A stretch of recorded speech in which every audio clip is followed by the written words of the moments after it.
யூடியூப்ல சாதிக்கணும்னு நினைச்சிட்டு இருக்கக்கூடிய தமிழ் பேசும் அனைத்து நல்ல உள்ளங்களுக்கும் என் அன்பார்ந்த வணக்கம். அதாவது நம்ம இன்னைக்கு இந்த பதிவுல என்ன பார்க்க போறோம் அப்படின்னு கேட்டீங்கன்னா, ரொம்ப ரொம்ப இம்பார்ட்டன்டான பதிவு. பிகாஸ் நான் நிறைய பேர்கிட்ட தொடர்ந்து இந்த ஒரு விஷயத்த தொடர்ந்து சொல்லிக்கிட்டே வரேன். யூடியூப்ல உங்களுக்கு வருமானம் வரணும் அப்படின்னா இப்படிதான் செயல்படணும் அப்படின்றத பத்தி சொல்லிக்கிட்டு இருக்கேன். இன்னைக்கு நம்முடைய சப்ஸ்கிரைபர் ஒருத்தருக்கு இந்த ஒரு விஷயமாகப்பட்டது நடந்திருக்கு. அவர் நம்ம கிட்ட இந்த ஒரு தகவலை ஷேர் பண்ணியிருக்காரு. அதை தான் நான் உங்கள்கிட்ட பகிர்ந்துக்க போறேன். வீடியோ ஸ்கிப் பண்ணாம கடைசி வரைக்கும் பாருங்க. யூடியூப்ல நீங்க ஒரு கண்டென்ட் கிரியேட்டரா மாறணும் அப்படின்னா அப்ப ஆப்வியஸா இந்த ஒரு வீடியோ அப்படின்றத நீங்க புரிஞ்சுக்கணும். யூடியூப் அப்படின்றத பத்தியும் நம்ம அந்த ஏஐ கார்பரேட் இஷ்யூ இதை பற்றியெல்லாம் நம்ம நிறைய காணொலி அப்படின்றது பண்ணியிருக்கோம். பட் அதெல்லாம் தாண்டி இது ஒரு ரியல் எக்ஸ்பீரியன்ஸ் அப்படின்றது உள்ள இருக்கிறதுனால இந்த வீடியோவை முழுமையா பார்க்கறது உங்களுடைய கடமை. ஏன் இதை சொல்றேன் அப்படின்னு கேட்டீங்கன்னா, நிறைய பேர் கஷ்டப்படுறீங்க ஒரு வீடியோ போடுறதுக்கு. ஏன்னா இப்போ நான் எஸ்டர்டே நைட்டு வந்துட்டு கிட்டத்தட்ட ஒரு 1 o'clock 2 o'clock இருக்கும். அப்போதான் நான் தூங்கினேன். நான் கண்டிப்பாக உங்களுக்கு தெரிஞ்சிருக்கும், மூஞ்சி பார்த்தாலே உங்களுக்கு தெரியும். ஸோ நிறைய கமெண்ட்டுக்கு நான் ரிப்ளை கொடுத்துருந்தேன். பிகாஸ் நான் கொஞ்சம் ஹெல்த் இஷ்யூ இருந்துச்சு, உடம்பு சரியில்லை. ஸோ ஃபேமிலியில் சிலருக்கு வந்து ஹெல்த் இஷ்யூ இருந்துச்சு, அவங்க ஹாஸ்பிட்டலுக்கு கூட்டு போயிட்டு இருந்தேன். பிகாஸ் கார் இருக்குதுன்னா டக்குன்னு வந்து கூட்டு போயிட்டு இருந்தேன். அதில் அப்புறம் வந்து காரை கவர் போட்டு வைக்கிறது இதுவே பெரிய வேலையாக இருக்குதுங்க.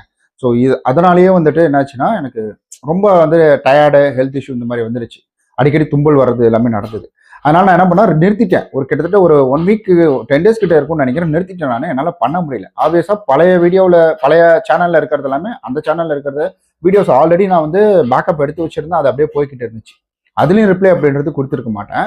ஸோ எனக்கு அதெல்லாம் படிக்கும் பொழுது நிறைய விஷயங்கள் தெரியுது. நிறைய பேர் எஃபர்ட் போடுறாங்க. அப்புறம் அவங்களுடைய சேனல்ல நான் போய் பார்ப்பேன். நான் அவங்களுடைய சேனலை பார்க்கும்பொழுது அதுல சின்ன சின்ன மிஸ்டேக்ஸ் அப்படின்றது இருக்கும். இவ்வளோ கஷ்டப்படுறாங்க, இவங்க ஒரு எய்மை நோக்கி போய்கிட்டு இருக்காங்க. அப்ப இவங்க கண்டிப்பா தப்பான ஒரு ரூட்ல போயிட்டு இருக்காங்களே அப்படின்ற ஒரு எண்ணம்.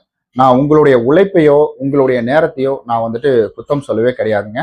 பட் நானும் இப்படிதான் இருந்தேன். நான் என்ன செஞ்சுட்டு இருந்தேன்னா, ஒருத்தர் வீடியோ போட்டார்னா அந்த வீடியோவை கிராப் பண்ணி எடுத்து அதுல நிறைய பாக்ஸா போட்டு சின்னதா அந்த வீடியோ வச்சு சைட்ல நான் பேசுவேன் நான்.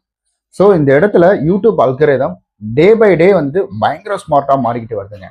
இந்த அல்கரிதம் என்ன செய்யுமா, நீங்க எப்படிதான் ஒரு வீடியோ வந்துட்டு கிராப் பண்ணி போட்டாலும் எப்படி யூஸ் பண்ணாலும் அதை அழகா கண்டுபிடிச்சிடும். அதனால வந்துட்டு ஸோ இந்த தவிர நான் பண்ணதுனால நிறைய சேனல்ஸ் போச்சு. மீம்ஸ் சேனல் வந்து வச்சிருந்தேன், அந்த சேனலும் போச்சு. ஸோ இப்படி நிறைய இருக்கு. இப்போ இவருக்கு என்ன நடந்ததுன்றத பார்த்துடலாம். அடுத்தது நான் காலையில நைட்டு கமெண்ட் ரிப்ளை போட்டிருந்தேன் இல்லைங்களா, அதுல ஒரு சிஸ்டர் பார்த்தீங்கன்னா வந்துட்டு நமக்கு மெசேஜ் பண்ணியிருந்தாங்க. அதாவது என்னன்னா, எம்டி பிரின்ஸ் வேர்ல்டு அப்படின்ற சிஸ்டர் யூடியூப் சேனல் வச்சிருக்காங்க போல. அவங்க என்ன சொல்லியிருந்தாங்கன்னா, அவங்க பொண்ணு என்ன சொல்லியிருக்காங்கன்னா, அம்மா எந்த சந்தேகமா இருந்தாலும் இந்த அண்ணா கிட்ட கேளு, அவர் சரியா சொல்றாரு, உங்களுக்கு கிளாரிஃபை பண்ணி கொடுத்துருவாரு அப்படின்ற மாதிரி சொல்லியிருக்காங்களா. ஆனால் அதே போல வந்துட்டு என்னுடைய பொண்ணுடைய நேம் பார்த்தீங்கன்னா மிர்த்திகா. அவ பேரை ஏதாவது ஒரு வீடியோவில் சொல்லுங்க அப்படின்னு வந்து கேட்டிருந்தாங்க. ஸோ ரொம்ப சந்தோஷம். கண்டிப்பா உங்க பொண்ணுக்கு இது புரிஞ்சு அவங்க வந்துட்டு அண்ணா கிட்ட கேளுங்க அப்படின்னு சொல்றது ரொம்ப ரொம்ப சந்தோஷம். மிருத்திகா கரெக்டாக கெஸ் பண்ணியிருக்கீங்க. ரொம்ப தேங்க்யூ. ஸோ எத்தனாவது படிக்கிறீங்க, எப்படி வந்து ஸ்கூல் எல்லாமே போயிட்டு இருக்கு அப்படின்றத கீழே மறக்காம கமெண்ட் பண்ணுங்க. சாரி, உங்களோட ஏஜ் எனக்கு தெரியாது. பிகாஸ் ஒருவேளை ரொம்ப பெரியவங்களா இருந்தீங்கன்னா சாரி. பட் இதுல பாத்தீங்கன்னா சின்ன சின்ன பாப்பாவோட போட்டோ தான் இருக்கு. அதனாலதான் இந்த வார்த்தையை நான் சொன்னேன் நான். ஓகே, எனக்கு சந்தோஷமா தான் இருக்கு கண்டிப்பா. அப்புறம் இவங்க பேர் பாத்தீங்கன்னா வந்துட்டு துர்கா அப்படின்னு சொல்லியிருக்காங்க. புதுசா யூடியூப் சேனல் வந்து ஸ்டார்ட் பண்ணியிருக்காங்க. ஸோ கண்டிப்பா எல்லாருமே சரியான ரூட்டை தான் நம்ம சூஸ் பண்ணியிருக்கோம். பிகாஸ் இனி வரும் காலங்களில் யூடியூப் அப்படின்றது மிகப்பெரிய ஒரு வருமானத்துக்குரிய ஒரு நல்ல ஒரு பிளாட்ஃபார்மா இருக்கும். இன்னும் நிறைய பேர் வந்துட்டு யூடியூப்ல வரப்போறாங்க, வந்துகிட்டு தான் இருக்கிறாங்க. பட் இதுல கரெக்டா மூவ் பண்ணக்கூடியவங்க தான் இதுல வந்து சர்வே பண்ண முடியும். இதுல கரெக்டான வழியில போறது தான். இப்ப நம்ம வியூஸ் வருது, நல்லா வந்துட்டு எல்லாமே போயிட்டு இருக்கு அப்படின்றதுனால நம்ம போறது சரி அப்படின்றது கிடையாது. தப்பா நினைச்சுக்காதீங்க. உண்மை கசக்கதான் செய்யும். ஒத்துக்கிற மனமில்லைனாலும் இதுதான் நிஜம். அதனால சொல்றேன் நான். ஸோ என்னை பொறுத்த வரைக்கும் நான் பண்ண 20 சேனல் என்னுடைய அனுபவங்க. ஒரு சேனல்ல எனக்கு லேக்ஸ் கணக்குல, அதையும் சொல்லிட்டேனா, ஸோ லேக்ஸ் கணக்குல வருமானம் வந்துட்டு இருந்த ஒரு சேனல் எனக்கு வந்துட்டு சீட்டுக்கட்டை இழுத்து விட்ட மாதிரி மொத்தமா காலியானதுக்கான காரணம் என்னன்னா, இதை பற்றி சரியான புரிதல் இல்லாததுனாலதான். அப்பெல்லாம் நான் போட்டு வந்துட்டேன் 3000க்கு மேல வீடியோஸ் அப்படின்றது போட்டு வந்துட்டேன். அந்த 3000 வீடியோல 3700 வீடியோவா என்ன போட்டிருந்தேன். அதுல 3300 வீடியோ டெலிட் பண்ணேன் நான். அந்த 3300 வீடியோ எடுக்கிறதுக்கு எனக்கு எவ்வளவு நாள். எதுவுமே வந்துட்டு ஷார்ட் வீடியோ கிடையாதுங்க. ஒவ்வொரு வீடியோவும் 3 நிமிஷம், சாரி வந்துட்டு 30 நிமிஷம் 40 நிமிஷம் கமெண்ட் ரிப்ளை எல்லாம் போடுவேன். 30 நிமிஷம் 40 நிமிஷம் 1 மணி நேரம்லாம் வீடியோ மேக் பண்ணி எல்லாம் போட்டிருக்கேன் நான். அவ்வளோ வீடியோவையும் நான் டெலிட் பண்ணேன். இந்த ஒரு 80,000 70,000 சப்ஸ்கிரைபர் இருக்கும்போதே எனக்கு யூடியூப் பார்ட்னர் ப்ரோக்ராம் மேனேஜர் வந்து எனக்கு கொடுத்தாங்க. ஸோ அதுவும் வந்துட்டு நடந்திருக்கு. அப்படின்னா இந்த அளவுக்கு இவங்க வீடியோ போடுறாங்க, சரியான growth அப்படின்றது இவங்களுக்கு இருக்கு அப்படின்றதுக்காக தான் இவங்க இதை கொடுத்துருக்காங்க. ஸோ அதுதான். அதனால ஸோ தயவு செய்து நான் பண்ண தப்ப நீங்க பண்ணக்கூடாதுன்றதான் இந்த இடத்துல இவ்வளோ கிளியரா நான் சொல்லிட்டு இருக்கேன். அதாவது நம்மளுடைய சப்ஸ்கிரைபர் சொன்னா இல்லைங்களா, அதாவது அவர் என்ன பண்ணியிருக்காருன்னா, சாய்பாபா சீரியல் பார்த்தீங்கன்னா ரிவ்யூ வந்துட்டு போட்டிருக்காரு. 17K சப்ஸ்கிரைபர் 3 மந்த் பார்த்தீங்கன்னா இயர்னிங் இவருக்கு வந்துகிட்டு இருந்திருக்குதுங்க. வந்துட்டு இருந்த இயர்னிங் பார்த்தீங்கன்னா எல்லாமே ஒரு நாள் வந்துட்டு வீடியோவுக்கு ஸ்ட்ரைக்கு கொடுத்துருக்காங்க மார்னிங். அதாவது இவர் வீடியோ போட்டுட்டு போய் தூங்குறாரு. தூங்கி காலையில் எழுந்து பார்க்கும் பொழுது என்ன இன்னைக்கு வருமானம் வந்திருக்கு அப்படின்னு சந்தோஷமா அந்த மொபைலை ஓப்பன் பண்ணி பார்க்கும் பொழுது ஆக்சுவலி உங்களுடைய டோட்டல் சேனல் டெர்மினேட் ஆயிடுச்சு, அதாவது மொத்த சேனலையும் க்ளோஸ் பண்ணிட்டோம் அப்படின்னு சொல்லி ஒரு மெயில். அந்த மெயிலை பார்த்த உடனே என்னால் முடியல. ஏன்னா ஒரு 3 மாசம் வருமானம் அப்படின்றது வந்துகிட்டு இருந்த சேனல் அது. அந்த சேனல்ல திடீர்னு அதை வந்துட்டு எடுத்துட்டாங்க. நான் எதுவுமே பண்ணல, நான் பார்த்தீங்கன்னா ஜஸ்ட் ஸ்க்ரீன்ஷாட் மட்டும் தான் அந்த இடத்துல வந்துட்டு நான் கொடுத்துருந்தேன் அப்படின்ற மாதிரி அதை சொல்லி ரொம்ப வருத்தப்பட்டு இருந்தாரு. ஹார்ட் ப்ரோக்கனே ஆயிடுச்சு. பிக் ட்ரீம் எனக்கு இதில். ஸோ இதில் பார்த்தீங்கன்னா என்ன பண்ணுறதுன்னு தெரியல அப்படின்ற மாதிரி வந்துட்டு இவர் கேட்டு ரொம்ப வருத்தப்பட்டிருந்தாரு. இவருக்கு நம்ம மெசேஜ் ரிப்ளை அப்படின்றத வந்துட்டு கொடுத்துட்டோம். பட் இதுதான், இப்படிதான் எனக்கு நடந்தது. உங்களுக்காக பரவாயில்ல பிரதர், 3 மாசம் அப்படின்றது. ஸோ 3 மாசம் பெரிய வருத்தத்துக்குரியது தான். பட் கிட்டத்தட்ட ஒரு 2.5-3 வருஷமா பல ஆயிரம் பல லட்சம் அப்படின்ற ஒரு வருமானம் அந்த சேனல் அப்படின்றது எனக்கு டோட்டலா காலி ஆகுதுன்னா அது எவ்வளோ பெரிய வருத்தத்துக்குரியதா இருக்கும்.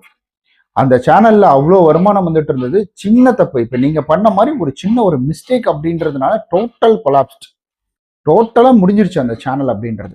ஸோ இதுக்காக தான் இவ்வளவு தூரம் நான் மிக மிக ஒரு கஷ்டமா இருக்கும்.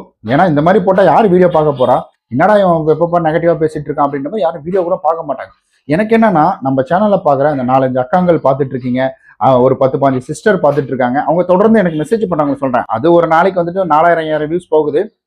ஒரு சேனலுக்கு ஒரு வீடியோக்கு கிடையாது, மொத்தமா கவுண்ட் வரும் 48 ஹவர்ஸ்க்கு. அதுல பாத்தீங்கன்னா 4000 வியூஸ் போகுது.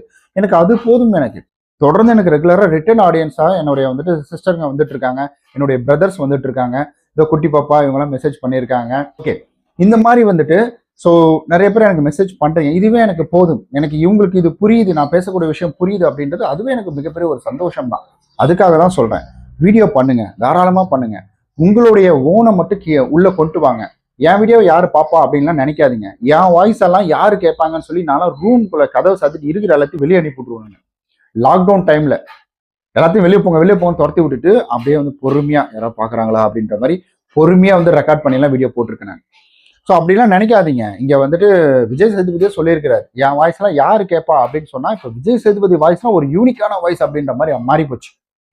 அவர் நிறைய பேட்டியில சொல்லியிருக்காரு, என் மூஞ்சி அழகா இல்லை, என்னை யாரு பாப்பா. அவர் இருக்கிற டாப் ஸ்டார் கூட நடிச்சிட்டாரு. அவர் ஹீரோயின் கூட எடுத்துக்கோங்க, நயன்தாரா அவங்க கூட நடிச்சிருக்கிறாரு.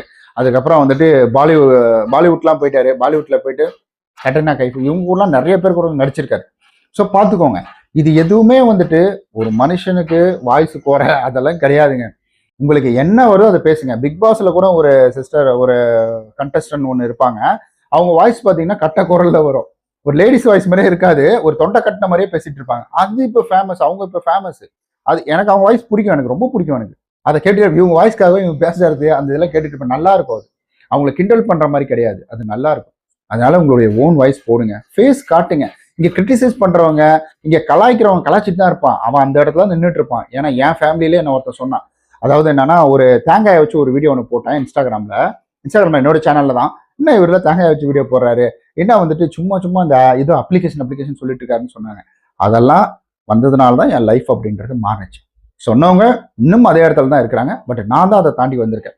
அதனால தயவு செய்து நீங்க உங்களையே அண்டர்எஸ்டிமேட் பண்ணிக்காதீங்க. உங்களால முடியும், உங்களால மட்டும்தான் முடியும் உங்களை சம்பந்தப்பட்ட விஷயங்களை மாத்துறதுக்கு. அதனால தயவு செய்து முகம் காட்டினா பயமா இருக்கு, எனக்கு வந்து வாய்ஸ் நல்லா இருக்காதோன்னு தோணுது அப்படின்ற மாதிரி நீங்க எதுவுமே யோசிக்காதீங்க. அப்படி முகம் காட்ட எனக்கு விருப்பம் இல்லைன்னா ஒரு சிஸ்டர் வந்து வீடியோ போடுவாங்க. அது அவங்களும் யூடியூப் டிப்ஸ் எல்லாம் முதல்ல போட்டிருக்காங்க, இப்ப போடுறதில்ல, கடந்த ஒரு வருஷமா போடுறதில்ல. மாஸ்க் மாட்டிக்கிட்டு வந்து போடுவாங்க. அப்படி நீங்க போட்டுக்கோங்க.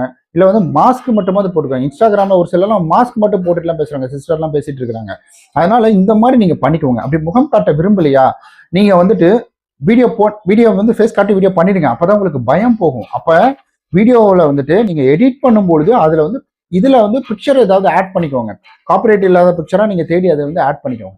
ஸோ இப்படி பண்ணால் மட்டும்தான் ஸோ உங்களால் யூடியூப்ல சர்வே பண்ண முடியும். நம்மளாம் முகம் காட்ட பயந்துக்கிட்டு தான் மற்றவங்களுடைய வீடியோ எடுக்கிறோம். ஏஐ வீடியோ 100% உள்ள எடுத்துட்டு வரோம். அதுக்கப்புறம் வாய்ஸ்க்கு வேற வாய்ஸை வந்துட்டு யூஸ் பண்ணிக்கிறோம், வாய்ஸ் வந்து சேஞ்ச் பண்ணிக்கிறோம். இதெல்லாம் பண்ணணும் அப்படின்ற அவசியம் கிடையாதுங்க. ஸோ உங்களுக்கு இந்த வீடியோ எப்படி இருந்தது, இதுல வேற ஏதாவது உங்களுக்கு கருத்துக்கள் இருக்கா அப்படின்றத கீழே மறக்காம கமெண்ட் பண்ணிடுங்க. ஃபர்தரா நான் பார்த்து தெரிஞ்சுப்பேன். ஸோ ரொம்ப நன்றி வீடியோ இவ்வளவு தூரம் பார்த்ததுக்கு. வீடியோ நீங்க இவ்வளவு தூரம் பார்த்துருக்கீங்கன்னா உங்களுடைய பெயர் என்னன்றதை கீழே கமெண்ட் பண்ணுங்க. ஃபர்தரா நான் தெரிஞ்சுப்பேன். ஸோ இவ்வளவு பேர் இந்த வீடியோ பார்த்துருக்காங்க அப்படின்றது. மிருத்திகா, அப்புறம் துர்கா சிஸ்டர், ஸோ ரொம்ப நன்றி. நீங்க வந்துட்டு இவ்வளவு தூரம் சேனலை வந்து ரெகுலரா வாட்ச் பண்ணிட்டு இருக்கிறது. Thank you so much. இந்த கமெண்ட் பண்ண பிரதருக்கும் வந்துட்டு ரொம்ப ரொம்ப நன்றி. தேங்க்யூ. பாய். நம்ம நாளைக்கு இது போல வேற ஒரு வீடியோவில் சந்திக்கலாம்.